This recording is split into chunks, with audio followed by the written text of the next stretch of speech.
Hey guys, tonight we journey far north way north beyond the tree line, beyond the cities, and into the vast, snow-covered expanse of the Arctic. You're bundled in furs, your breath fogs instantly in the air, and the only sound is the crunch of your boots against the packed snow. There's no sun this time of year. Just a sky full of stars, cold, endless, and oddly comforting. You're following the footsteps of Inuit hunters, not with a map, not with a compass, just the stars above, and a lifetime of stories in your mind. These hunters don't guess, they don't drift. They know where they are, even in an ocean of white, because they've learned to read the night sky like a map painted by ancestors. A map that shifts with seasons, speaks in myths, and quietly murmurs directions to anyone patient enough to listen. Now, of course, let's be honest. You probably wouldn't survive a single night out here, not with your frozen phone and your zero skill in building an igloo. But don't worry. Tonight, you don't need to survive, you just need to relax. So, before you get comfortable, take a moment to like the video and subscribe, but only if you genuinely enjoy what I do here. And hey, tell me in the comments, what time is it where you are, and where in the world are you drifting off from? Now, dim the lights, maybe turn on a fan for that soft background hum, and let's ease into tonight's journey together. You're stepping onto the frozen sea ice, snow crunching beneath your thick sealskin boots. The dogs have been left behind in camp tonight. It's a solo hunt. The horizon glows faintly from moonlight and starlight, but the cold is more vivid than the light. You can feel it in your eyebrows, already crisp with frost. There are no trees, no hills, no road signs. Yet somehow, you know exactly where to go. You glance up, and there just to the right of the dark patch of sky, where the sea ice usually cracks a familiar trio of stars. You squint. Yes, that's Kilo, the drum star. Time to shift direction. Inuit hunters like you didn't learn this from books. You learned by repetition, watching the skies while holding your father's hand on winter hunts, listening to stories from your grandmother inside a dim two-peak tent. Stories that weren't just stories, they were mnemonic devices. The sky, memorized by story. Historians still argue whether these stories were myths or scientific knowledge, but to you, that's a false choice. The stories didn't just entertain, they worked. They kept people alive. And, occasionally, amused. For instance, one tale tells of a pair of stars always chasing each other across the sky, two brothers, one of whom always owes the other seal meat. You chuckle at the thought. In this icy world, even the stars are bad at repaying favors. As you walk, you notice how the snow reflects starlight. The ground is almost glowing. It's easier to see than you'd expect. And even in this silence, you hear your own breathing, your fur brushing, and somewhere in the back of your mind, the quiet hum of ancestral voices reciting the names of stars. The Inuit word for star is sikinik, but depending on dialect, it might also be alaktut. They are traveling. That's what stars do here. They move, shift, dance travelers, just like you. You pause. Adjust your direction slightly. One particular star cluster close to what you now know as Cassiopeia ambles a sleeping bear in Inuit lore. Bears mean land. You're getting close. That's another thing the elders taught. Don't just look up, look sideways. The position of stars relative to land features ice ridges, mountain shadows, or pressure cracks in the sea. Ice creates a three-dimensional mental map. You don't just memorize stars, you anchor them. Western explorers, with their sextants and precise calculations, often got lost up here. Meanwhile, Inuit hunters carried generations of memorized sky knowledge behind their calm, frost-covered eyes. No numbers, just narrative. And while we're at it, let's clear up a misconception. Polaris, the North Star, not actually the main event here. It's useful, sure, but depending on your location and the time of year, it might not even be visible. Inuit navigation was far more dynamic, observing how stars moved across the sky, not just where one happened to sit. As you trudge onward, the air grows colder, or maybe it's just the silence pressing in. You whisper the name of the next star aloud, a quiet ritual. You smile to yourself. It feels oddly reassuring, like calling out street names while driving at night to stay awake. Eventually, a soft blue glow appears on the horizon. Could be moonlight bouncing off a snowbank, could be the edge of a pressure ridge. Either way, you're close. You've made it this far, not because you own the stars, but because you listen to them. And in the grand, frozen hush of the Arctic night, the stars don't shout, they whisper. Your boots sink deeper now, crunching through the crusted surface of the snow. The cold here is no longer a sensation, it's a constant. It hums under your skin, seeps into your eyelashes, and stiffens your breath. You tug your hood closer, not because it helps much, but because the motion reminds you that you're still warm enough to move. And you need to move. The next landmark, invisible to most, is floating above you in plain sight. Above your head, the sky spreads wide like a velvet dome. There's no light pollution out here, just the unbroken shimmer of ancient stars. And you're beginning to see the pattern, not of constellations the way modern textbooks describe them, but the shapes passed down through Inuit storytelling. These are different. These are useful. You glance upward and locate Tuktojuid the caribou tracks. 4 faint stars, fanned out slightly, leading southward. Not especially bright, not especially fancy. But those stars have guided hunters to late winter herds for generations. You realign your body. 1 small step left. That's better. Now you're on the path again. And yes, it sounds a little like magic. Navigating by specks of light? It's the kind of thing a tourist guide might gloss over while showing you a constellation app. But this is the real thing. Your elders never needed batteries. They just needed clear skies and the kind of memory that comes from 1,000 fireside retellings. Of course, there's one awkward truth. The stars move. Slowly, yes. Predictably, yes. But they move. What guided your great-grandfather won't guide you in quite the same way. That's part of the reason these stories evolve or not, because people forget, but because the sky demands it. Historians still argue whether Inuit sky knowledge should be classified as astronomy or navigation or oral literature. But again, out here, labels mean very little. What matters is that the story works. The stars take you where you need to go. And that's all that really counts when it's -40 and your eyelashes are freezing shut. There's one legend you particularly love, the tale of the girl who danced too long with the stars and was lifted into the sky, frozen in joy. Her feet now form a pair of bright stars near Orion's belt, what you might call Alnitak and Alnilam. But to your people, they are her moccasins, left behind as a warning. Look up too long, and you may never return. Which might not sound very comforting, but honestly, out here, you kind of get it. The sky is hypnotic. It's always moving, yet always familiar. There's something about the slow arc of stars that lulls your brain into a kind of quiet focus. You're still cold, still tired, but not worried.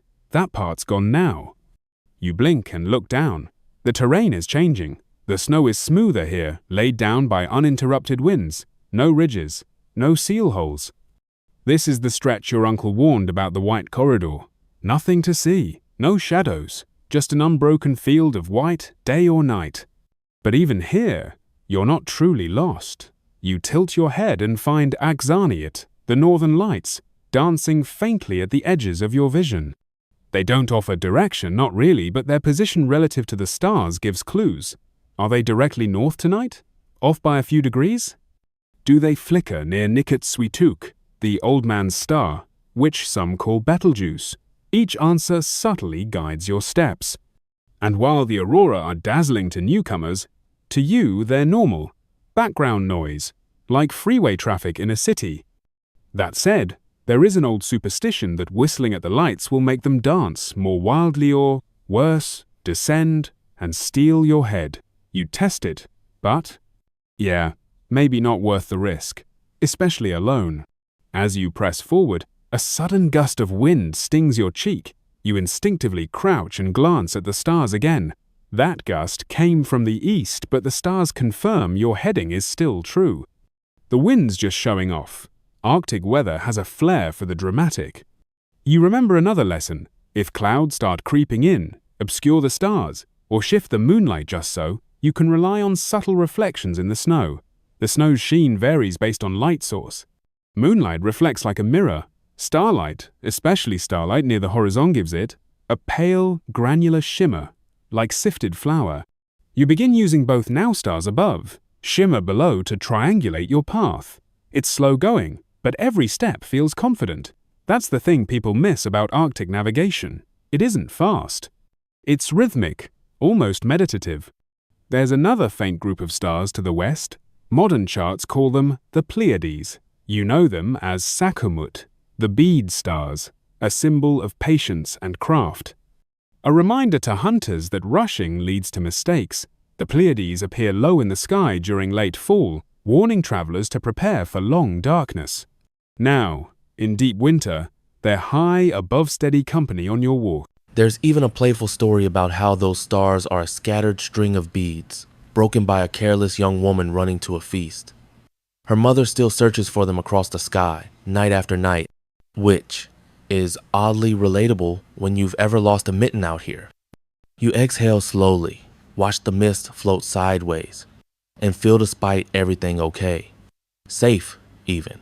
Your body aches, your fingers are stiff, but your sense of direction, still flawless.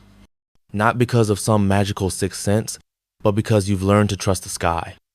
Up ahead, you spot a cluster of ice ridges glowing faintly under starlight. That's your landmark. You've made it through the white corridor. Time to take a break, chew some dried meat, maybe whisper thanks to the stars for their help tonight. You sit, lean against a block of ice, and gaze upward. Still beautiful, still silent. And you realize something strange. You don't feel lonely. Because this sky, it holds all your ancestors. All their stories, all their footsteps in the snow. You sit for a while, letting the cold creep into your bones, just enough to remind you that yes, this is still real. Not a dream, not a story. Not some romantic wilderness fantasy on an overpriced hoodie from a souvenir shop. It's just you, the snow, and a sky that refuses to be ignored. Eventually, you rise, brushing frost from your pants, and scan the ridge ahead. It's time to navigate through one of the trickiest stretches of the tundra where landmarks are sparse, and the wind reshapes the ground faster than memory can keep up. This is where the Inuit learned long ago to rely not just on the stars above, but on their rhythms, the timing of their movement, and your internal clock is starting to align. Up above, a familiar star peeks over the horizon, Nikirt Suituk, or Polaris North Star. To everyone else, it's a static little pinprick. But to you, it's more than that. It's the anchor. The still center of a turning sky.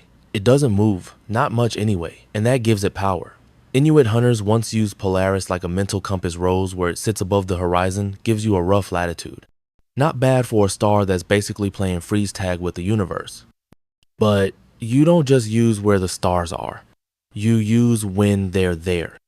As a kid, you were taught how each constellation rose at certain times of the year, like clockwork. Back before watches and smartphones, this was your people's calendar. Orion climbs high in midwinter. The Big Dipper wheels around Polaris like it's late for a meeting. The Pleiades, they come early in the night, then disappear before dawn. And it's not just seasonal.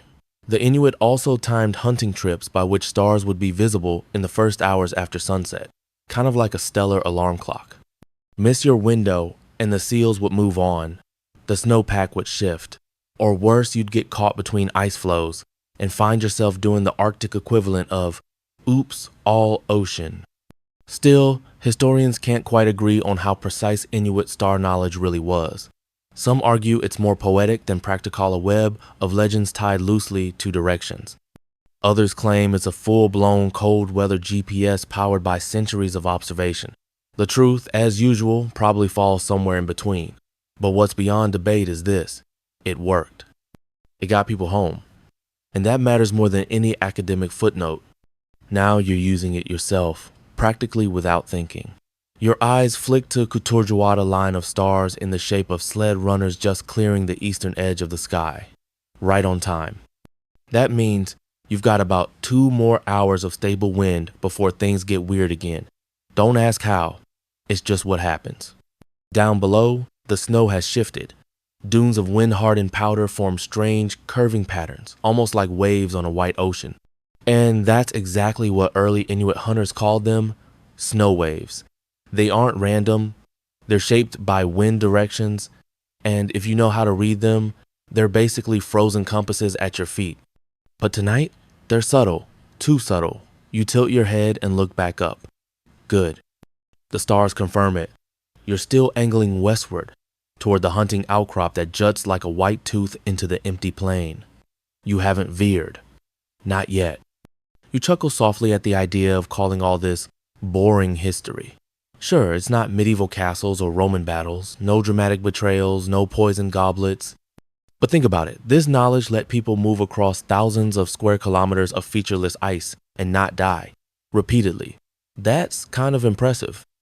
Besides, there's always been a bit of flair hidden in these icy facts, like the whispered belief that the stars weren't just guides, but watchers, ancestors, maybe, or spirits of animals, checking to see who walks the land below, the fox-shaped pattern you just passed. Some call it Tirraganiac, a sly little constellation said to lead the way to prey if you follow its invisible paw prints across the sky. Sure, it's not peer-reviewed astronomy, but does that really matter when you're out here alone trying not to freeze your eyeballs? You pause near an ice ridge, taking a moment to chew some frozen Fat Nature's power bar. The wind tugs at your hood again. It's picking up. You scan the sky. There, Sichinik, the sun, is just beginning its long tilt back toward the horizon. Not enough to rise, not yet, but soon. In the Arctic, sunrise doesn't come quickly. It drips in like honey. You remember the elders saying that the stars are strongest right before dawn, like they're reluctant to give up their stage. And tonight, they really are putting on a show. But your time is short now. You've got maybe another hour before the first golden blush smears across the snow.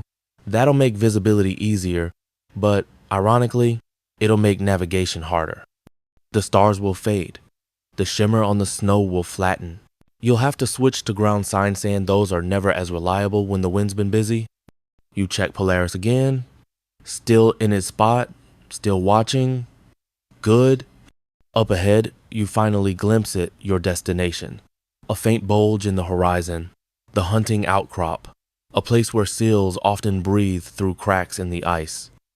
A place to wait, to watch, and maybe, if you're lucky, to catch what you need to survive a little longer. You feel a quiet satisfaction. The stars did their part. So did you. All that childhood stargazing, all those stories repeated over and over, they weren't just tales, they were instructions. Camouflaged as entertainment, and tonight you followed them just right. You step forward again, a little more confident, your body still sore, but your mind light. You know this journey isn't over, not even close. But for now, the worst of the unknown has passed. The stars have done their job. Now, it's your turn. You press onward, snow crunching softly beneath your boot softer now, like it's resigned to your presence. You're getting closer to the edge of the hunting outcrop, and the Arctic wind greets you with a polite slap. It's the kind of breeze that peels at your eyelids and makes your breath feel like steam from a cracked pipe. Still, you push through it. You've come this far. You can't very well turn back because your nose feels like a popsicle. You glance up again, and now, it's not just about navigation. It's about memory. See, stars weren't just tools to Inuit hunters. They were stories. They were identity. They were everything the landscape was too cold and white to provide. Take Tukturjuit, the Caribou constellation. It's just a cluster to modern astronomers. But to the Inuit, it meant much more. If you saw it rising near the horizon in late spring, you knew it was time. Time to prepare for the caribou migration.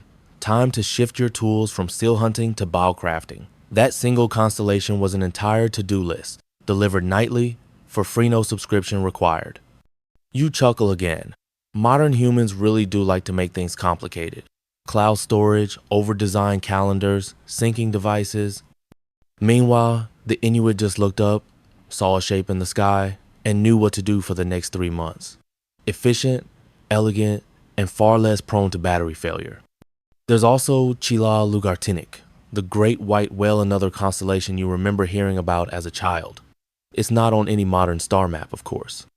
But its appearance at certain times signaled the approach of beluga herds, a crucial source of food, tools, and clothing. Some elders even claim the stars shifted subtly when the real whales were close by. Historians still argue whether this was based on actual observation or wishful thinking fueled by hunger and hope. Either way, when the sky told you it was time to prepare your harpoons, you listened. That's the thing. It wasn't just celestial mechanics, it was trust. A trust built over generations of watching, remembering, and surviving. You're part of that tradition now.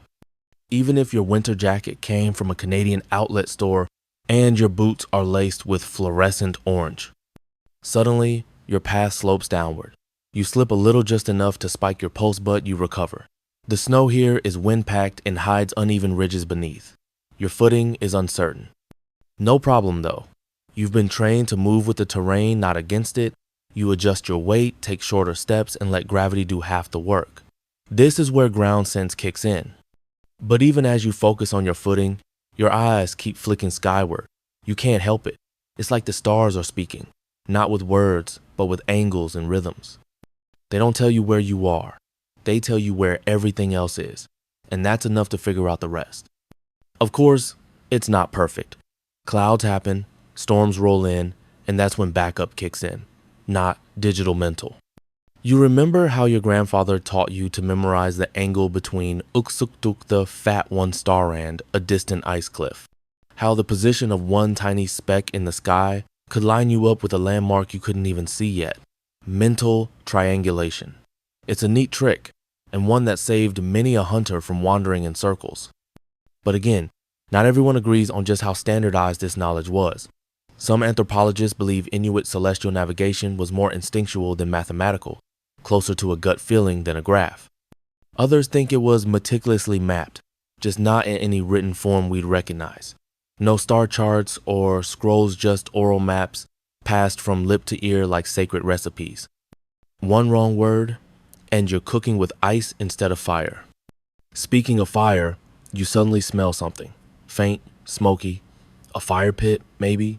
You strain your ears and catch a dull rhythmic thump. Could be another hunter. Could be your mind playing tricks. Either way, you make a mental note of it and stay your course. It's funny how navigation has never been about just one thing. You're reading stars, yes, but also snowdrifts, wind direction, light levels, air humidity, your own hunger.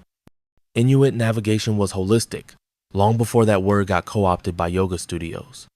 One little known trick? Listening to echoes. In wide, empty tundra, your voice or the slap of your boot can bounce off snow ridges or ice mounds. A slight delay tells you what's ahead. Hunters used to hum to themselves or click their tongues just to sense the shape of the land. It's like echolocation, but colder with more reindeer hides involved. You try it now, humming low in your throat. There's a soft echo, tight and quick.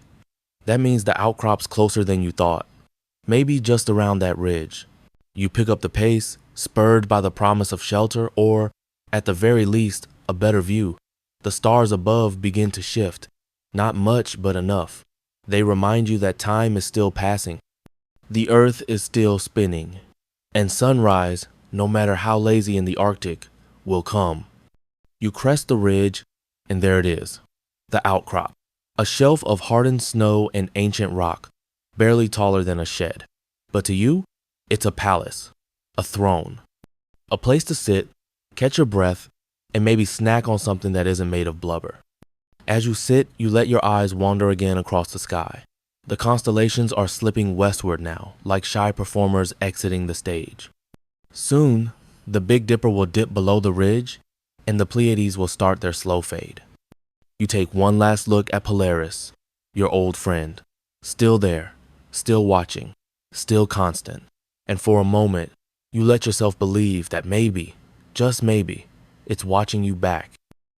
The wind softens as you settle into the lee of the outcrop, like nature has decided to give you a 5-minute break before continuing its full-time job of trying to freeze your eyelashes off.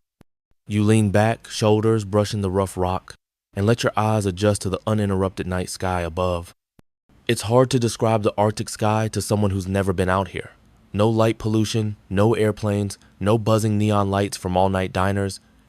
Just a sky so clear, It almost feels fake, like someone photoshopped the universe and forgot to add clouds.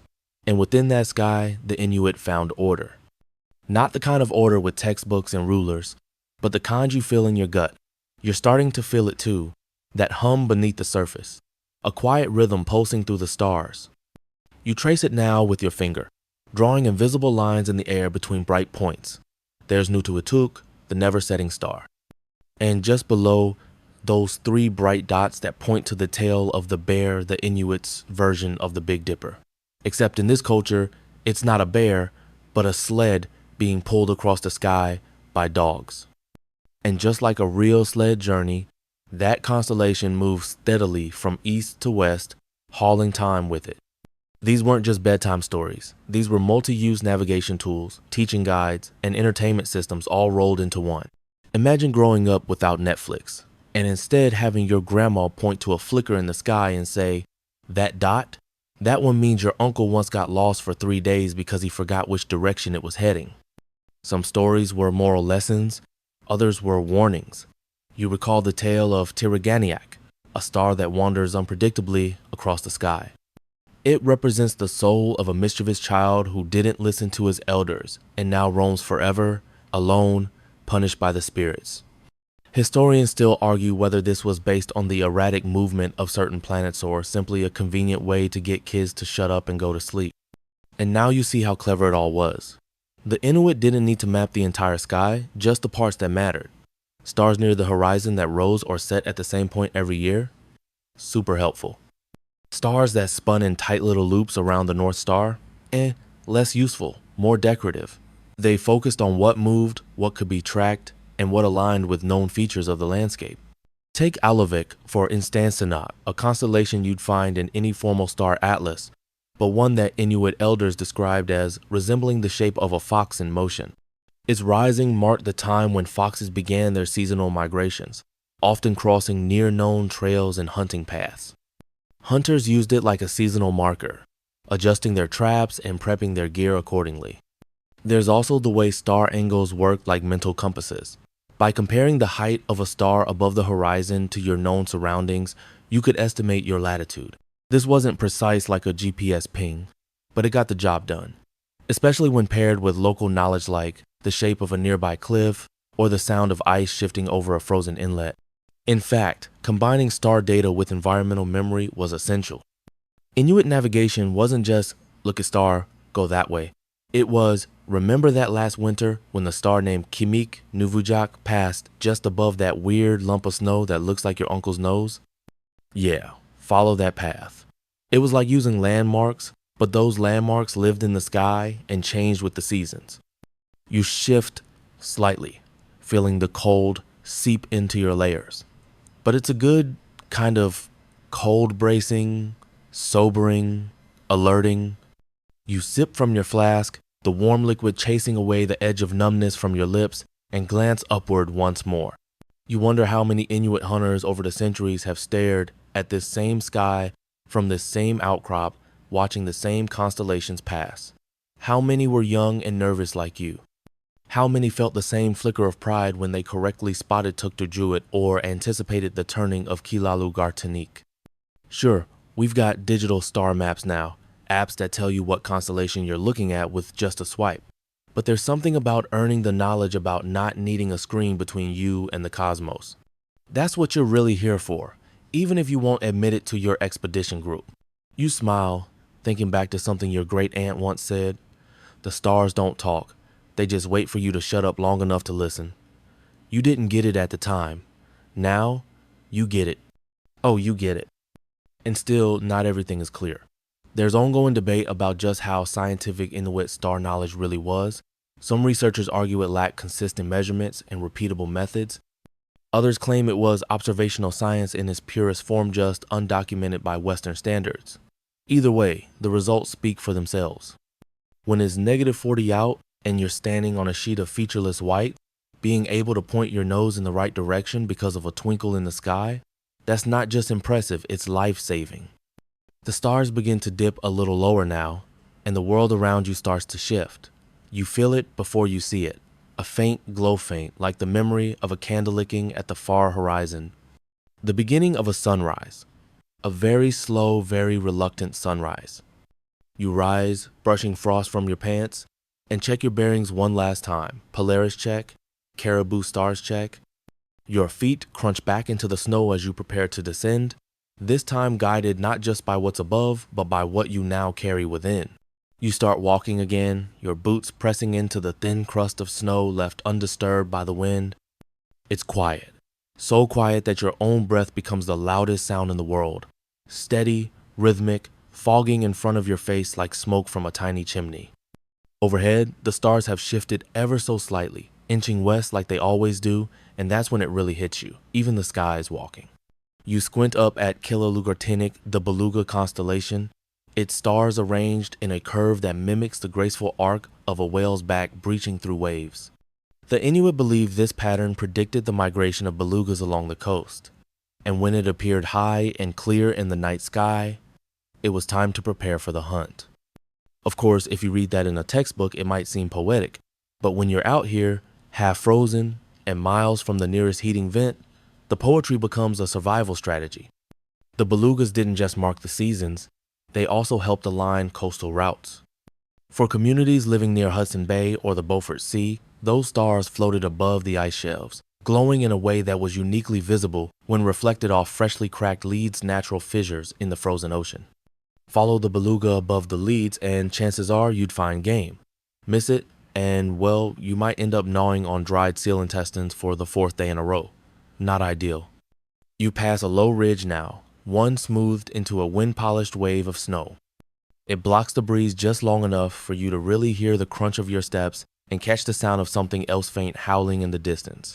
Could be wind whistling through ice, could be wolves, could be your imagination. Either way, it reminds you that the Arctic is alive even when it looks dead. Your elders used to say the stars could warn you, that if a pattern shifted too early or a certain star flickered strangely, it might mean bad weather was coming or worse, spirits were wandering nearby.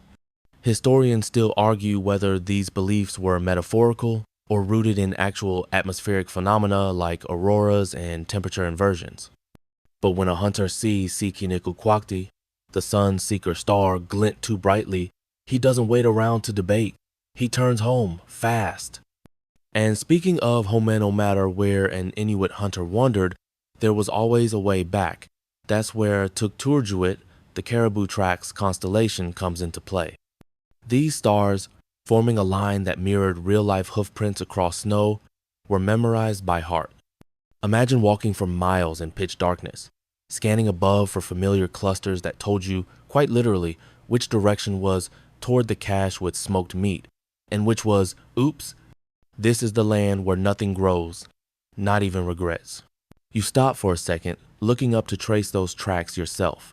It's strange how something so far away can feel like a road sign. Like the stars are reaching down with frosty fingers and nudging your shoulders gently. This way, not that. Of course, not everyone gets it right. There's an old story told up near Baffin Island about a young hunter who followed the wrong set of stars. He mistook a shifting aurora for Uluriat Kujua, the guiding line of winter travelers, and ended up walking in a circle for 3 nights straight. By the time he stumbled back, frostbitten and embarrassed, his sled dogs were judging him harder than his cousins. That story's always told with a chuckle, but the warning underneath is sharp. Know your sky, know its patterns, its moods, its seasonal changes. The sky isn't a painting, it's a movie. A slow, endless loop playing out year after year, and if you don't pay attention, you'll get lost in the plot. And then there's Nikirt Sutuk, the North Star. You've already met it. Of course, it's been tagging along above you like a quiet bodyguard. But the more you stare, the more you appreciate just how rock solid it is. While everything else spins and dances and shifts, Nikirt Sutuk stays put. Not perfectly, but tiny wobbles happen over centuries. Something about precession, Earth's axis, and other sciencey things you vaguely remember from school, but in human terms, it's a cosmic nail in the sky. Inuit travelers called it their eye that never closes. It anchored them, even when the land beneath was moving, drifting ice, shifting flows, even migrating herds could make you question your footing. But look up, find the eye, and you were never truly lost. Still, even the North Star isn't always visible. Sometimes the sky gets cranky clouds roll in, auroras flare up, storms blur everything. That's when you rely on backup. Landmarks, wind scent, even the grain of snow underfoot. But the elders always said this: if the stars are gone, trust where they last were. Memory was the map. And that's the secret sauce, really. Inuit star navigation wasn't status, it was relational. You didn't just memorize positions. You memorized their relationships to everything else. The ground, the season, the moon, even your own footsteps. The universe became your layered, three-dimensional compass, and you were always inside of it, not separate, not looking up at a ceiling, but walking through it like a hallway made of constellations. You glance back once more, half expecting to see someone there, a figure from an old story maybe, or one of those quiet ancestors who used to walk this exact route. But there's nothing, just stars. And that's somehow more comforting than a crowd. The wind picks up again, playfully tugging at the edge of your hood like a child asking for attention. You pull it tighter and keep moving, the rhythm of your steps now syncing with something older, something larger. The beluga dives, the caribou tracks curve east, and you follow because that's what the stars are for. Your breath hangs heavy in the night air, curling in little ghosts that vanish the second you exhale them. The stars keep pulsing above, steady and quiet, like ancient eyes that forgot how to blink. You keep walking, and even though your legs are starting to ache, the sky is telling you you're going the right way. Specifically, it's Akutu, Juk, the two placed far apart. A pair of bright stars that Inuit hunters once trusted as timing beacons for the seasons, marking the rise of spring and the return of seals to the ice edges. You watch them now, one just above the horizon, the other climbing slightly. They look like twins who grew tired of sharing the same bed and now sleep across the room from each other. The distance between them feels intentional, like a breadcrumb trail, and for centuries, that's exactly how they were used. In late winter, when those two stars sat at a certain angle above the frozen horizon, it meant seal breathing holes would soon become active again. Time to oil the harpoon. It's hard to imagine now, as you trudge along with your warm boots and thermal-lined everything, but imagine trying to read the ice like a book while your eyelashes are literally freezing together. That's what seal hunting in March used to feel like hours of waiting silently over a hole in the ice. Your breath held so still that even your heartbeat felt too loud, but knowing when the seals would return, that started with the stars. And not just the obvious ones. The Inuit sky was full of constellations you won't find in a Western planetarium, like Kutuksuk, the footprint, used to estimate distance traveled, or Uluwak, the woman's knife constellation whose arc traced the curve of the sun's rise and hinted at how long the daylight would last. Navigation wasn't just about direction, it was also about time. The stars were your calendar, your clock, your cosmic post-it note. You glance up at Tuktoyaktuk, again the caribou track stars you spotted earlier. They've moved just slightly, but enough for your brain to register that progress is happening. The Inuit didn't use mechanical watches out here because, well, batteries die and gears freeze. But sky time? That's eternal. There's this one constellation, Aguk, the belt of Orion in Western terms, but for Inuit hunters, it was tied to the time of year when the sun would finally begin to stay above the horizon again, if only for a few sleepy minutes at a time. It was a sign of relief that the great deep dark of winter was beginning to loosen its grip. Seeing Agyuk meant warmth was on the horizon, eventually. Maybe not tomorrow, but soon enough for hope to be allowed back into your sled. Historians still argue whether Agyuk's connection to the return of the sun was observational or ceremonial, whether the constellation genuinely aligned with solar patterns, or whether people simply needed something symbolic to hold on to after too many days of darkness. Either way, its presence on the Arctic ceiling was a mood lifter, like celestial caffeine. You tilt your head a little farther back and notice something faint like a smudge of green paint brushed across the black. The aurora. A thin one, barely there, but wriggling faintly like a ribbon trying to untangle itself. You pause. It's the kind of beauty that doesn't shout. It whispers, like the crackle of static or the memory of a lullaby. The Inuit had many stories for the Northern Lights. Some believed they were spirits playing a game with a walrus skull, tossing it like a ball across the heavens. Others said they were the souls of animals, still running through the sky after death.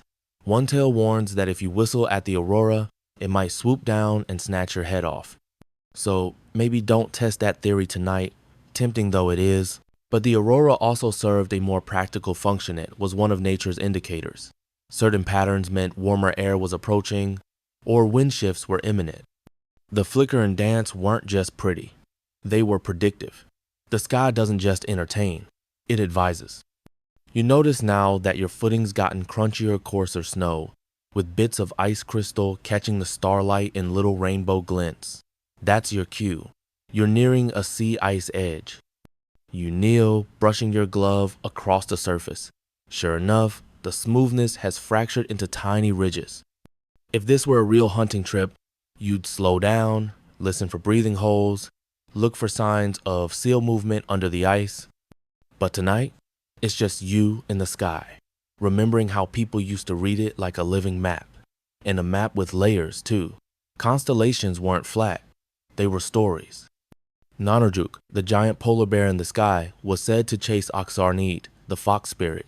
His paw prints formed a pattern hunters memorized to track time between campsites.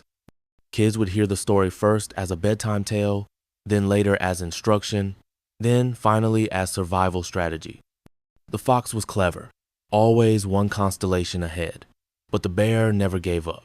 That slow cosmic chase became a metaphor not just for navigation, but for the patience it takes to survive the Arctic. You don't run, you don't panic, you keep going, one constellation at a time.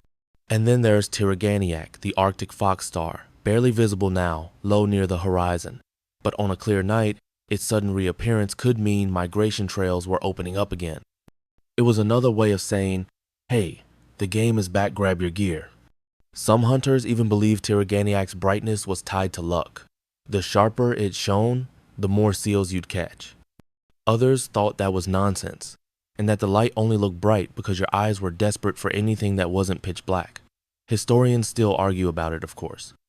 But whether by superstition or science, people watch that star like a slot machine. You take another breath, pulling it deep into your chest. The wind's calmed a little, the snow smoothing out again. Above you, the stars shift their weight, almost imperceptibly. You know you're still on track. You press forward again. The hunt isn't really happening tonight, but the rhythm is. The habit of walking under stars, of measuring your journey not in miles, but in constellations, one step after the other, one myth at a time. The stars never blink, but you do. Just once, slow and deliberate, as if your eyelids are testing the code for cracks. When they open again, the sky is still there, same constellations, same chill, same quiet that stretches wide enough to wrap around your thoughts and squeeze them into something simpler. Ahead of you, the snow flattens out, clean and open. This is the kind of landscape where getting lost doesn't look dramatic. There are no wrong turns, just infinite sameness. That's why the stars mattered so much. Not just for navigation, but for keeping your brain anchored when the horizon disappears into itself and everything you see could be everywhere or nowhere. Tonight, you're remembering a particular method the Inuit used, star height reckoning. Doesn't sound thrilling, but it's exactly what it says. You measure the height of a star above the horizon using your hand. Like literally your fingers become a measuring tape. Thumb at the ground, pinky pointing up, you count knuckles between the horizon and your target star.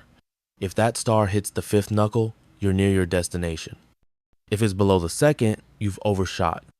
Sounds like Arctic magic, but it's really Arctic math. Practical, portable, and unaffected by battery life or fogged up GPS screens. And it worked. Still works, actually, if you're patient and your knuckles aren't frozen stiff. You do it now, just for fun. Orion's belt aguk, remember, is sitting about 3 knuckles high. If this were your village's hunting route, that might mean you're halfway to the next rest camp. Or close enough to start thinking about it. Of course, if your hands were smaller, you'd be doomed. But the method is adaptable. Each hunter learned their own calibration. Your fingers become yours alone, your own private sextant.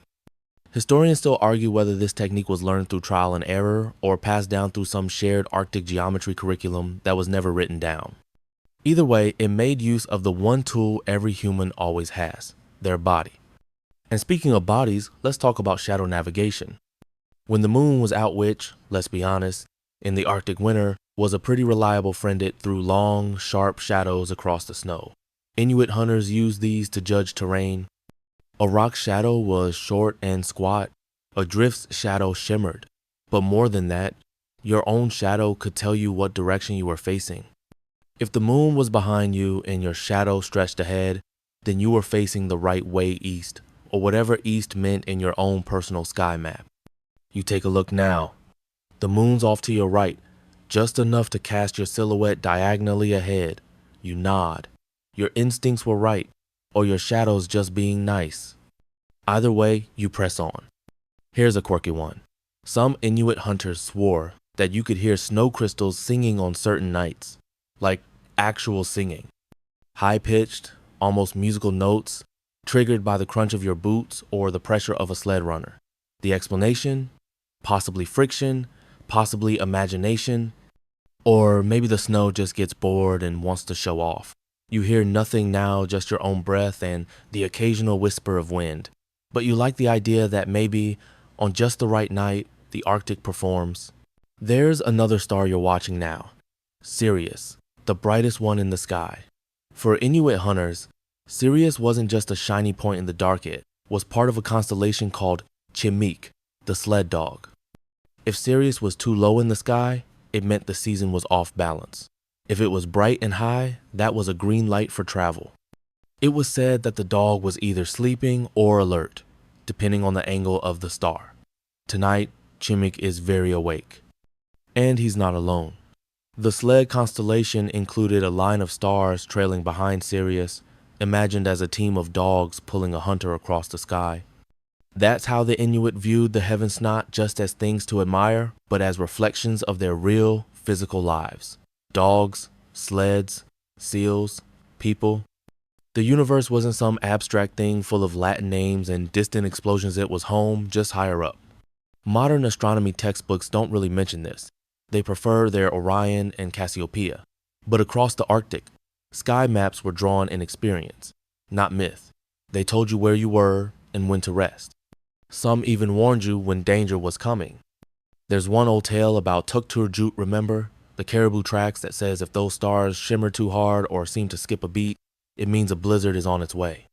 Scientists now think that kind of star movement might be due to heat distortions or atmospheric interference.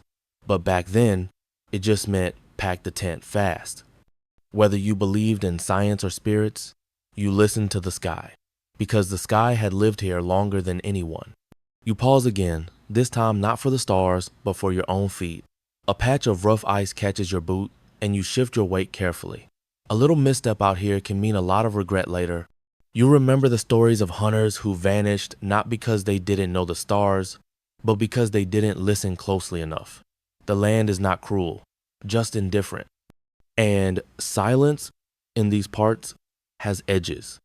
Still, you're not alone. You've got ancient advice above your head and modern comfort in your jacket lining. If you listen closely, you can almost hear the voices of elders teaching star positions beside campfires, passing down tricks about using your eyebrows to block moonlight while aiming a harpoon. Yes, really eyebrow angle as a targeting tool. Try that on your next video game. You keep walking. The horizon hasn't changed much, but the air smells sharper closer to the sea. You're nearing the edge of the ice shelf now, and if the stars are to be trusted, the next resting point is just ahead. You're doing well, not just because you're still upright, but because you're starting to see the sky differently. Not as a backdrop, but as a map that breathes. That was always the secret. The Inuit didn't just observe the stars, they inhabited them. And so do you now. One step, one myth, one knuckle measure at a time. Your footsteps crunch with a steadiness new one that wasn't there before. It's not that you're moving faster, it's just that your body has synced with the rhythm of the cold, the quiet, and the stars. You're no longer calculating every step or second-guessing the landscape. It's as if your muscles have been let in on a secret. The terrain may be merciless, but it's also repetitive. It repeats itself in subtle patterns. Recognize those, And suddenly, you're not wandering, you're gliding. The same is true for the sky.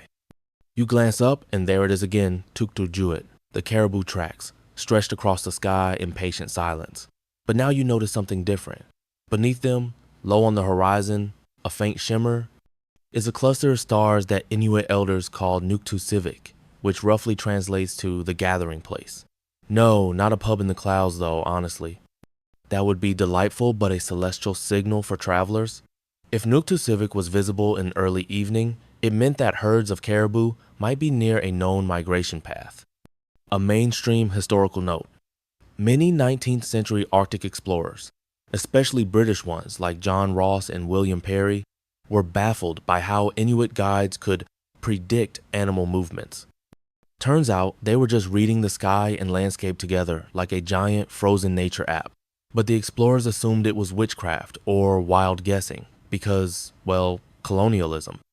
You stop walking not because you're tired, but because something about the air has shifted. You breathe in slightly saltier. A trickle of breeze taps your cheek, carrying sea scent and the memory of distant ice flows. This is how the Inuit could tell proximity to open water through the sky's reflection, yes, but also through their skin. A breeze off the ocean smells sharper, less muffled. It's like snow with opinions. There's another trick you remember. When clouds cover the stars, which happens often during the Arctic's moodier moments, Inuit hunters didn't panic. They watched sky glow. That's when the clouds themselves get lit faintly from below by reflected starlight or the white of snowy ground. Certain cloud textures meant ice, others meant water. Some just trouble. If the clouds pulsed with green or red flickers, you knew the aurora was near. And here's the kicker. Some Inuit groups believed the northern lights weren't just pretty lights in the sky, they were spirits. Not symbolic, one actual spirits. Ancestors, sometimes, or animals lost in a hunt. One popular legend says they're walrus souls, flickering overhead to tease hunters. Another says they're children playing with a ball made of a polar bear's skull. Quirky? Definitely. But also weirdly comforting. Who wouldn't want to believe the heavens are full of mischief and memory? Historians still argue whether such myths were purely spiritual or had coded practical lessons. Like, maybe the tales were warnings not to travel during intense auroras because that's when magnetic fields mess with compassessor. Maybe they were just bedtime stories that stuck around. You watch the sky again, half hoping for a flicker. Nothing yet, but you spot something else. Alnatok, part of Orion's belt, twinkling low and soft. The Inuit called it Ukusuituk, the one that doesn't move, which is hilarious because it absolutely does move. But to the eye, in those long frozen hours of Arctic night, it seemed steady enough to pin your route to. It served as a checkpoint. If Ukusuituk was high in east, you were starting your journey. High in west, time to head home. Overhead, you better be mid-hunt or mid-sled because the night's only going to get darker. By now, your cheeks feel tight from windburn, and your legs are slightly heavy not from fatigue, but from layering. You start counting steps between distant markers. A ridge of snow there, a darker patch of sky here. Even the emptiness has structure. You're no longer just in the Arctic. You're inside the Inuit map. And here's something else that makes you grin. In a quiet, frostbitten way. Inuit kids used to learn navigation through games. Not apps, not textbooks, games. They'd be blindfolded and led out onto the ice by elders, spun around until dizzy, and then told to find their way home using the stars, wind, and memory. If that sounds intense, it is. But it worked. It wasn't cruelty, it was training. Because out here, a lost step isn't a joke, and better to mess up under supervision than in solitude. You look up again. Now Pleiades has crept into Viewa tightly packed cluster like frost sprinkled across a black tablecloth. Inuit names for it vary, but one common version is Savuluksit, meaning the forerunners. They were thought to lead hunters or animals sometimes both through the sky. You wonder if you're being led now. If each star you notice is a breadcrumb left by someone smarter, quieter, and colder than you. It's not a spooky thought, more like a lullaby whispered by the dark. The air shifts again. A low roll of wind crosses the snow, dragging the sound of creaking ice with it. Somewhere, a flow has shifted. Just a little. A reminder that the ground here is more idea than foundation. But you're calm, because the sky is still there, and the stars haven't blinked out. You're not alone. Not with this kind of silence, this kind of starlight. Ahead, the land dips a familiar bowl-shaped hollow, another old marker. You remember this one from stories? A snow basin known to amplify moonlight. It's been used for generations as a natural spotlight. Some hunters even used it for late-night repairs, stitching parkas or checking sled runners by reflected glow. Your boots crunch as you descend into it. The moon catches your shadow again, and you smile. You raise your hand and trace a star with your finger, maybe Kimmick, maybe not. Doesn't matter. Because now, you don't need a name to trust it. Your journey continues, but something's shifted. You're no longer watching the stars. You're walking with them. You walk with the stars now.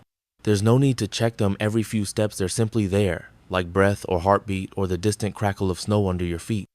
You've accepted their rhythm, their quiet conversation. It's not that the land is any less harsh here.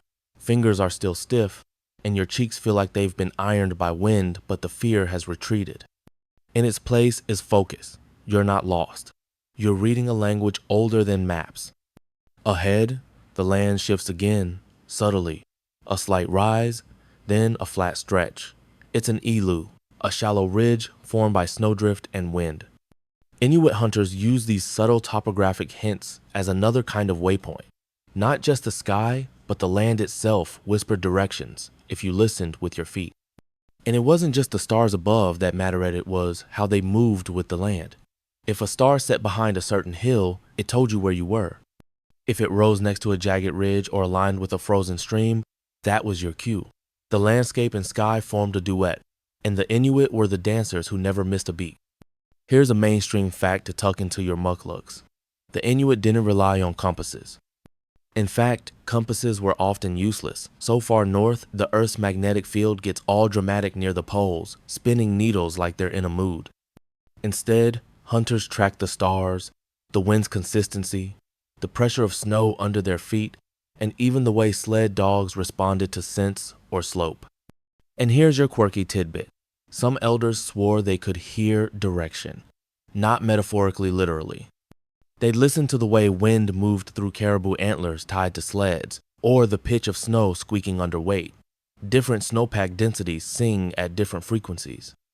It sounds ridiculous, until you realize they survived for centuries using these methods, while many modern visitors couldn't navigate their way out of a snowdrift with a GPS and a flare gun. You pause. There's a curious feeling like being watched, but not by people, just presence. Maybe it's the moon, full and almost smug. Maybe it's the aurora beginning to stir, like someone shifting under blankets. The green threads twitch, faintly pulsing. They don't take over the sky yet, but you feel them in your shoulders, like a memory you can't quite name. Historians still argue whether the Inuit saw auroras as helpful or disruptive to navigation. Some oral traditions suggest they were guided spirits lighting the way. Others claim the lights could confuse hunters, leading them in circles or even hypnotizing them. One legend warns not to whistle at them, or they'll swoop down and slice your head off with a spectral blade. Which is fair, no one likes being catcalled, even celestial phenomena. You pick up your pace now, not out of fear, just awareness. The air feels more electric, charged, like the whole landscape is exhaling. Maybe you're approaching the coast, your boots start to pick up a softness in the snow. Not quite slush, but less crisp. The stars to the north shimmer lower. A thin glow appears on the ice, reflecting something that hasn't risen yet. Could be the moon doubling down. Could be your imagination. A soft whoomp behind you makes you spin, but it's just your own bootfall sinking into a deeper drift. The snow is playing tricks now, but you're ready. Ahead, you spot a cairn, small stones piled by someone long gone. These Inuksut, plural of Inuksuk, dot the Arctic landscape like cryptic punctuation marks. They weren't just markers. They were memory. Some marked hunting grounds. Others pointed to safe trails. Some even mimicked the shape of humans to trick or guide caribou during a hunt. Yes, they faked out animals with rock statues. Ancient decoys. Clever, right? You walk past the cairn, tipping your head respectfully, even if just in your mind, someone else has been here. Someone who looked at the same sky, read the same stars, and didn't need a battery-powered anything. It's moments like this where you realize something comforting. The night isn't empty, it's just quiet. And quiet doesn't mean alone. Above, the stars slowly pivot. It's not your imagination. The earth spins, and out here away from traffic lights and screen glow, you feel it. That slow drift of constellations overhead is time made visible. You feel it in your bones, like a lullaby hummed by the planet itself. You recall how elders taught navigation as a kind of listening, not just to sound, but to everything: wind, sky, snow. One elder once told a researcher, if you talk too much, you forget how to listen to the land. So they train young ones to sit still, sometimes for hours, just watching the sky move, no talking, no fidgeting, just learning patience through stillness. Imagine trying to convince a modern 10-year-old to stare at the sky for 2 hours without touching a tablet. Good luck. Your fingers flex, now warm again inside your gloves. You didn't notice when that happened, but your body has adjusted. Your breath comes slow, clouds drifting sideways as the wind picks up slightly.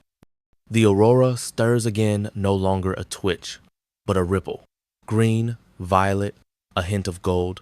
They move like watercolor on velvet, threading silently across the dark. And in that moment, you get it. The stories, the warnings, the awe, you believe anything about them right now. That they're spirits or children or skyfish swimming above your head, doesn't matter. They're here, and so are you. Another open hollow appears ahead. You pause at its edge. Inside, you recognize the faint outline of a snow shelter collapse now, just a ghost shape. Maybe a hunter's karmak, maybe just drift carved. Still, it feels sacred. You step around it. No need to disturb memory. Above, Orion's belt inches lower. That means time is passing. The stars never lie. And you're exactly where you need to be. You press onward, your breath slow, almost matching the hush of snow beneath your boots. Every exhale curls into the air, dances for a second, then fades just like the wisps of starlight above.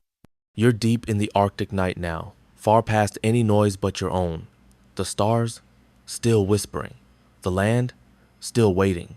And you, still listening. The Big Dipper hangs lower now, dipping toward the horizon like a ladle pouring darkness into the earth. That curve, the arc of the handle, leads your gaze again toward Polaris. There it is, exactly where it should be, still, unmoving, your anchor in the Great Black Sea. Here's your mainstream fact. Polaris hasn't always been our North Star. It's true.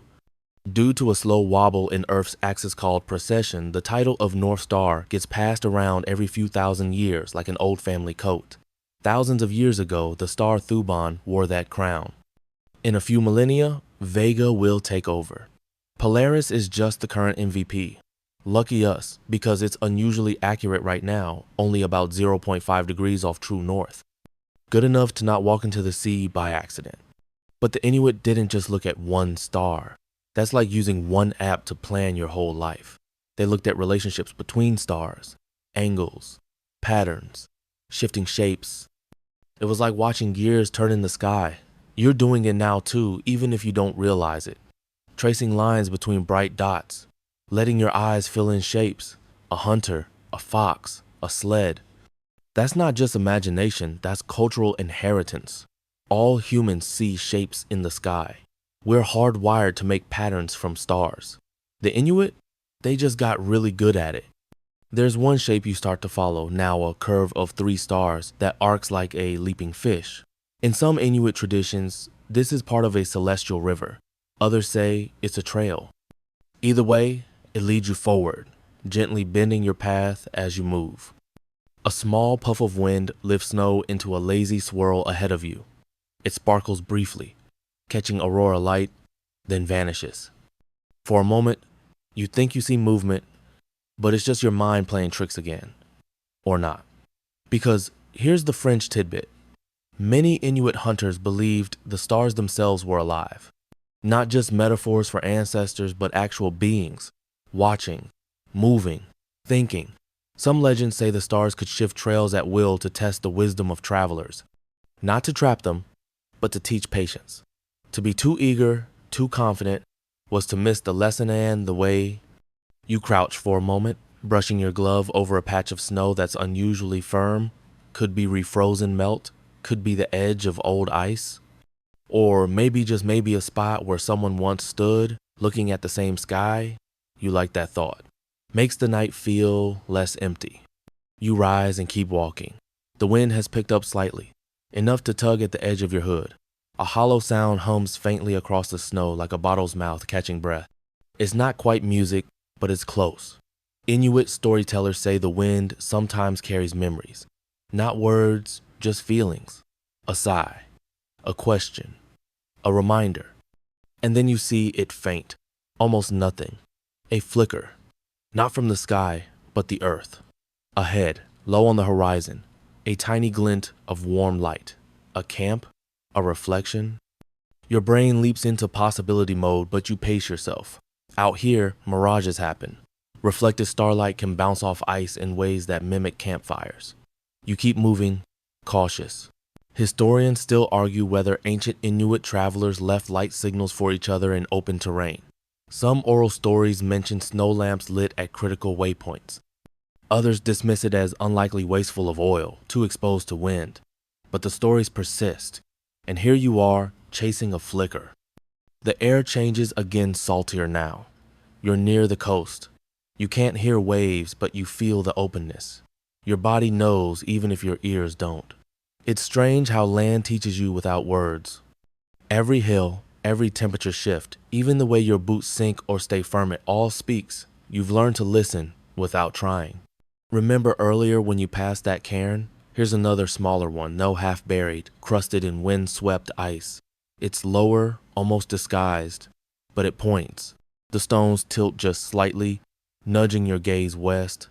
And just to the left of that direction, the star Alioth, third from the end of the Big Dipper's handle, right where it should be.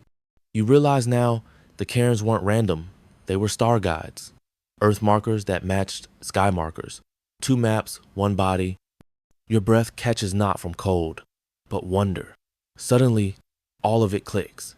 This wasn't just navigation. This was storytelling. The stars weren't just tools. They were characters. And the land wasn't just something to cross, it was part of the story. You're not walking through wilderness, you're walking through narrative. A deep calm settles over you. Not sleepiness though, that's coming, but serenity. You understand now why Inuit hunters could travel for days in silence. They weren't alone. They were part of something older, something woven. A few final snowflakes begin to fall light, dry, no wind to carry them sideways. They melt against your face like whispers. You tilt your head back and watch them float down against the stars, like messages drifting between worlds. You smile, just a little, then you move forward again. You keep moving forward, though now the snow seems a little softer beneath your busas if the land itself has exhaled. Overhead, the stars still shimmer with an eerie kind of calm, steady, and unmoved by your presence. But you feel watched in the gentlest possible way, like the sky is paying attention without judgment. It sees you, yes, but not because you're important, because everything is. Up ahead, the coast begins to reveal itself.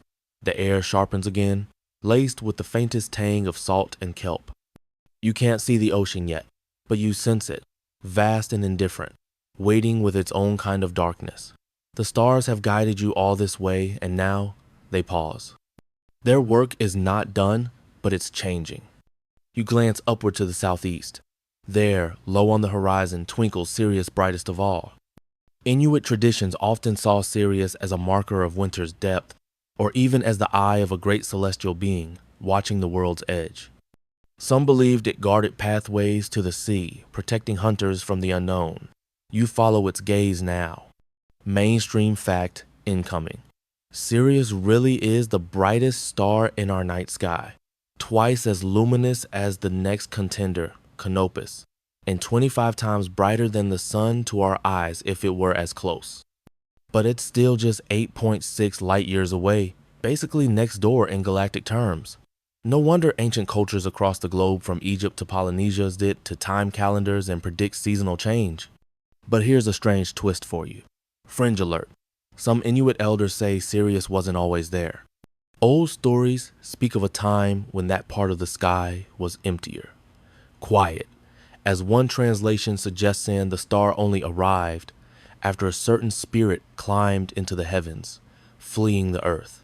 Whether this means a supernova once flared near it, or it's just poetic metaphor, nobody's quite sure. But it's a reminder, even the sky can change. What seems eternal may only be on a really long lease. As you crest a slight rise, the ocean finally comes into view. Not dramatic, just a glint of moonlight on black glass. The sea is calm tonight, its surface barely moving except for occasional flickers from the aurora's reflection. You take a long breath, letting the salt and snow mix in your lungs. It's almost musical. Nearby, on a flat rock just above the tide line, sits something unexpected, a circle of pebbles, neatly arranged, untouched by drift or bird, possibly human-made, possibly ancient. You pause. Your flashlight isn't bright enough to tell you more. And really, do you need to know more? Sometimes mystery does better when left alone. There's a soft, buzzing hum in the air now. Not a sound. Exactly more like a vibration. You realize you've entered that strange, liminal zone between land and sea, where wind whistles differently and even gravity feels slightly tweaked. Inuit hunters knew this zone well. They called it the edge path, a place between worlds where snow meets salt, where silence meets memory. Historians still argue whether traditional Inuit navigation stopped at the shore or continued into the sea via celestial alignment. Some believe the stars were used mainly on land routes, with coastal and sea travel relying more on landmarks and water currents. Others argue there was no lineal division between the systems. Land, sea, stars, all woven into one fabric. If you ask an elder, they might just smile and say, "The stars don't care if you're on water or snow, they shine anyway." You stand there for a while, just breathing, listening, letting the cold sit with you like an old friend. The wind is rising slightly now, curling over the ice like a cat stretching across a sunlit floor. Somewhere far to the east, a fox barks. Short, sharp, distant, and then just when you've accepted that nothing more will happen tonight, you spot it. A faint trail. Not a boot print, not quite. More like a depression. A line in the snow, too smooth to be wind carved. Maybe a sled track, maybe an old one, but recent enough that it hasn't been erased. It curves up along the coast, hugging the land. You follow it with your eyes, then your feet. The trail hugs a frozen inlet where the stars reflect perfectly on the black ice, forming constellations beneath your boots. You glance down. The Big Dipper's reflection ripples faintly, as if the stars themselves are skating under you. You imagine falling into that sky knot, drowning, but floating, slowly spinning in reverse above an ocean of darkness. Some Inuit hunters, especially elders, refuse to speak aloud during moments like this. They believe too much noise could unbalance the quiet. Not offend it exactly, but disturb the story unfolding around them. So you don't speak, you just keep walking, carefully, softly. You think of all the Inuit youths who were trained in this exact moment, this hush before dawn, how to wait, how to read, how to know. Learning the stars wasn't like learning the alphabet. It was more like learning to read emotion or silence. That's the tricky thing with this kind of navigation. It doesn't always give you the answers. Sometimes it just makes you ask better questions, like, where is the safest path forward? What is the sky telling me tonight? What did it tell my grandfather? And what will it tell my children? You round the edge of the inlet and see something glowing. Not a star, not a light. Ice, just ice. But the moon catches it just right, turning it gold. And for a second, the world feels okay. The path carries you forward, not hurriedly, not forcefully, just enough to suggest that staying still might be fine, but moving might be better. Ahead, the land begins to rise, not into a mountain, but a long, wind-worn ridge. You climb slowly, each step crunching softly against a crust of snow, the kind that's thin and breakable, like sugar glass. Above you, the stars haven't moved, of course, but they feel closer now. Not because you've risen so high, but because the land around you has fallen away. As you reach the crest of the ridge, a familiar figure appears overhead, Inuit Hunter. The Inuit knew him, though not always by that name. In some stories, he's a caribou spirit fleeing a pack of wolves. In others, he's a guide, a celestial messenger crossing the sky to signal the arrival of winter, or to mark where the prey have wandered. The belt stars are unmistakable, straight as a harpoon shaft. You stare up, and for the first time in a while, you smile. Mainstream fact: Orion is visible from both hemispheres and has been referenced in nearly every culture's mythology: Greek, Babylonian, Aboriginal, Australian, even pre-Columbian America. It's like the cosmic celebrity of the night sky. If stars had TikTok, Orion would be verified. But here's a weird one. Some Inuit stories suggest that the three belt stars of Orion are not a belt at all, but three separate spirits walking in a line. The first is the leader, the second a traveler, and the third a trickster. Why the trickster always brings up the rear, no one's quite sure. But it would explain why that last star always seems just a little off. Historians still argue whether these figures represented ancestral guides or symbolic representations of celestial navigation. Some even think the middle star marked the boundary between life and the dream world. You lower your gaze back to Earth and notice how the landscape mimics the sky. The ridge below your feet reflects Orion's Leota small hill, a long rock, and a crooked tree stump that curves like a pointing finger. Coincidence? Maybe. Or maybe someone built it that way. Ancient peoples have been known to align structures with stars for thousands of years. Stonehenge, the pyramids, even some Inuit Inuksut, those stoic stone markers that dot the tundra, were thought to echo or point towards stellar alignments. But again, no one's drawing a dotted line and calling it fact, just patterns, possibilities. The kind that make you squint harder at the world. You keep moving and soon the wind changes. A warm breath? Not quite, just less cruel.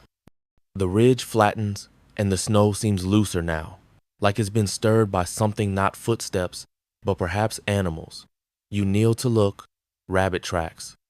Clean, delicate, almost calligraphic in the snow. You imagine it bounding silently beneath these same stars, using the same markers, but guided by instincts instead of lore. You almost envy that simplicity. To your left, the North Star Polaris stays fixed in the sky like a watchful guardian. It's not the brightest, despite what cartoons tell you, but it's one of the most useful, always steady, always north.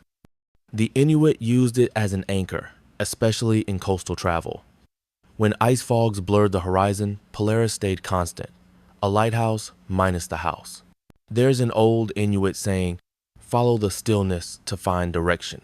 That's what Polaris was, the stillness. In a sky of wandering stars, this one sat, waited, watched. No drama, no ego. The kind of star that doesn't need to trend to matter. You pause, letting the calm settle in. And you think about how these hunters once trained their children not just in the physical sense, but in patience, observation, trust. Navigating by stars wasn't about memorizing constellations like flashcards. It was about relationship, knowing which stars rise before others, which disappear first, which flicker when clouds are near, and most importantly, which stars lie. Yeah, some stars lie. That's not a cosmic betrayal, it's refraction. Stars near the horizon can appear bent or higher than they actually are due to the atmosphere playing tricks. Inuit hunters knew this, even if they didn't call it refraction. They just knew better than to trust a low-hanging light on the edge of the world. And sometimes they'd test the sky holding up their harpoons, or stretching arms wide to measure angles. Body as tool, eyes as compass, breath as clock. A deep inhale could mean, you've waited long enough. A blink might mean, time to move. Further ahead, a faint shape appears in the snow. A cairn, number, something softer. You squint. It's an old fur mitten. Just one, half buried. You crouch and brush the snow gently, revealing more stitched hide, delicate beadwork around the cuff, possibly Inuit made, possibly decades old, You turn it over, slowly. No hand inside, thank goodness, just snow and silence. There's no way to know the story behind it. Did someone drop it while chasing a runaway sled? Was it left behind on purpose and offering, maybe? Some Inuit hunters left small objects at meaningful places to mark passages, remember journeys, or even signal other travelers. You place it gently back where you found it, because really, who are you to change its story? The wind whistles low now, like a kettle nearly boiling. You stand. The stars above feel endless again, familiar but endless. You follow Polaris, trusting it to guide you just a little farther. Somewhere, not far now, the journey will begin to curve back. But for this moment, you're exactly where you need to be, somewhere between myth and snow, between rabbit tracks and Orion's belt, between a lost mitten and a story told to stars. You keep walking slowly now, as if the snow under your boots is starting to notice your weight more. It presses back a little, each step like folding deeper into a blanket you didn't realize you needed. Polaris holds steady behind your left shoulder. Ahead, a scattering of low mounds appears, like sleeping animals curled beneath the snow. But these are not animals.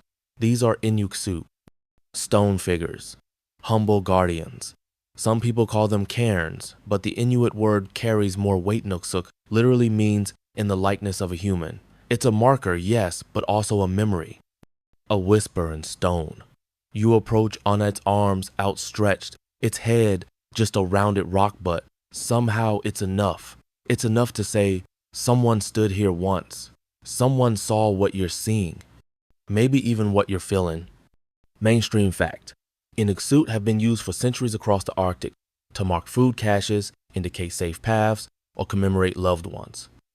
They're not just navigation tools, they're stories you can stub your toe on. And a quirky side note, some elders have said certain Inuit could sing when the wind passed through them just right. Maybe not in a melody, but in a kind of stone breath whisper that only long-time travelers could recognize. Whether that's a poetic exaggeration or actual acoustics, historians still argue whether these singing stones were engineered that way or just lucky placements. You run your hand across the icy rock. It's smoother than expected, worn by wind, snow, time, no words carved, no names, just presence. And that's enough. You stand beside it, shoulder to shoulder, and gaze out where it points toward the horizon, where the stars begin their slow fall behind Earth's curve. Another constellation rises in its place, Ursa Major, the Big Dipper. The Inuit sometimes saw this formation as a bear, pursued by hunters across the sky. Others interpreted it as a sled being chased. Either way, it was movement, a story of pursuit. One you now join, unwillingly or not. But here's a fun little twist. The Dipper part of Ursa Major, those stars were used like the hour markers on a clock. By watching how they rotated around Polaris, Inuit navigators could estimate the time of night. Not exactly Apple Watch precision, but if you're navigating by starlight and gut instinct-ish, it's pretty good. The landscape rolls out in softer tones now. The snow is deeper, pillowy even. It gives under your boots with a gentle shh sound, like nature politely asking you to tread a little more quietly. You oblige. To your right, something flickers in the sky, not a star, not quite. A curtain of green, rippling like silk underwater. The aurora borealis. Now this is not a compass. This is pure poetry. The Inuit knew of it, spoke of it, sometimes feared it. Some believed the lights were the spirits of animals or ancestors dancing in celebration or warning. Others believed the aurora could communicate with the living. Whistle at it, they said, and it might come closer.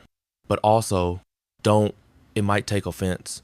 Inuit children were warned not to mock the aurora, or it might sweep down and snatch them up into the sky. You don't whistle. Mainstream scientists would say it's just solar particles colliding with Earth's magnetic field. But as the green waves shimmer across the night, you can't help but agree with the elders. Just doesn't cover it. The snow brightens under the aurora's glow, casting strange shadows longer than they should be, bending in curious directions. You catch your own silhouette stretching behind you, distorted like a memory retold too many times. The land, too, seems to shift slightly under this green light. It becomes otherworldly, not in a scary way, but in the way a dream bends time and space. You are here. But also, not quite. You remember something then, how Inuit stories sometimes describe the sky as a mirrored world, a land above the land. And in that mirror sky, hunters walk upside down, watching us, guiding us, sometimes laughing. Not at us, but with a kind of fond exasperation like old relatives who know how the story ends but are still happy to watch us fumble through it. The aurora pulses brighter, then dims, and just like that, the silence folds back in. You walk a little more, and then you see it. An old dog sled frame, half buried like a bone in the snow. The wood is weathered, the runners still curving like a smile. No dogs, no harness, just a skeleton of movement, frozen mid-sprint. Maybe it was left here as a marker, or maybe it simply gave up. A reminder that even the fastest traveler has to rest sometime. You touch the wood. It creaks faintly under your glove like an echo from long ago. And then you hear it. Not a wolf, not a fox, just the faintest jingle, like bells, wind chimes, no, not chimes. It's your own gear, rattling quietly with your heartbeat. But for a second, you could swear it was something else, something older. You smile again, half amused, half reverent. The path begins to descend now. You follow it carefully, watching the stars overhead swing slowly westward. Ursa Major dips lower. Orion is almost gone. The celestial clock keeps ticking. The sled is behind you, the Inuksuk too. But the sky? The sky is always in front. You keep going. Though the wind has grown tired. It sighs now instead of howling, as if it too has walked for miles, and just wants a warm sealskin blanket and a strong mug of tea. The snow doesn't crunch so much as settle beneath your steps, now soft, patient, understanding. You're not walking across the Arctic anymore. You're gliding through its memory. Ahead, a final rise in the land beckons. Not a mountain, not even a hill. Just a slight swell of snow-drifted rock, as if the earth has drawn in a breath and hasn't let it go yet. You climb it anyway, slow and steady, boots swishing gently. At the top, the view doesn't change dramatically. No sudden reveal, no magical village tucked in a valley, just more night, more stars. But somehow, you feel like you've arrived. You sit down. Not collapse, not fall, just sit. The way one sits when the world feels safe enough to finally stop. The sky above continues its elegant rotation. Polaris hasn't moved. It never does. The North Star is constant, which is funny considering the Earth spins at over 1,000 kilometers an hour. But even in that blur, Polaris holds its pose, like the one kid who doesn't flinch in a group photo. Mainstream historical fact? Inuit families would teach children Polaris's position as early as possible, because even in pitch black, with snow blowing sideways, that one star could mean the difference between home and a very, very long walk. And unlike some modern GPS apps, Polaris never lost signal. And here's the quirky bit. Some elders passed down a tale that Polaris wasn't always a star. That long ago, it was a hunter who climbed so high in search of caribou that he froze mid-stride in the sky, forever pointing the way north. Kind of inspiring, kind of terrifying. Historians still argue whether that story existed independently or was shaped later by outside cultures romanticizing Arctic myths. But does it matter? He's up there either way. Your eyes drift lower, toward the icy horizon, toward the snow-covered land that stretches so far it becomes abstract like an unfinished thought. Here, distance is emotional. It's measured not just in kilometers, but in memories, in misfires, in shared silences. Somewhere out there are other travelers. Maybe not tonight, maybe not even this season. But someday, others will cross this same stretch, guided by the same stars, and they'll pause in this very spot, feel the same chill on their neck, the same lull in their chest. They might even see your tracks if the wind is feeling generous. A curious question pops into your head. What did Inuit hunters dream of while lying in snow shelters, staring at this same sky? Fish too big to catch? Dogs that never needed rest? Or maybe they dreamed of silence, just like this, of a moment between stars where nothing needed chasing and nothing needed saying. Your breath fogs up in front of you, it rises slowly, then dissolves into the night, one more offering to the Arctic, one more whisper added to the air. You lie back. The snow accepts you, gentle and soft. You are not intruding. You are returned. And now the wind down begins. Your heart slows. The tension in your shoulders gone. Your fingers uncurl inside your gloves. The aurora above you pulses faintly, then fades behind a drifting cloud. The stars remain, scattered like dust across the dark, but softer now, blurred at the edges, like your thoughts. Everything is distant but present, sharp but safe. You are not walking anymore. You are resting. And the Arctic is still turning, whether you notice or not. The North Star holds steady. The hunter in the sky keeps his lonely watch. The sled you passed is still there. The Inuksuk stands tall. The dogs, long gone, dream warm dreams of running. And you? You drift. As your breath slows, the snow beneath you hardens slightly, like it's tucking itself in around you. You feel weightless, not floating more, like anchored in peace. No urgency, no noise. No need to check your map or watch or weather app. You are exactly where you are meant to be. The Arctic night wraps itself around you like a story that doesn't need to ingest a long, slow fade into comfort. So close your eyes. Let your breath match the rhythm of the wind. Let Polaris guide you one last time into stillness. Good night, traveler.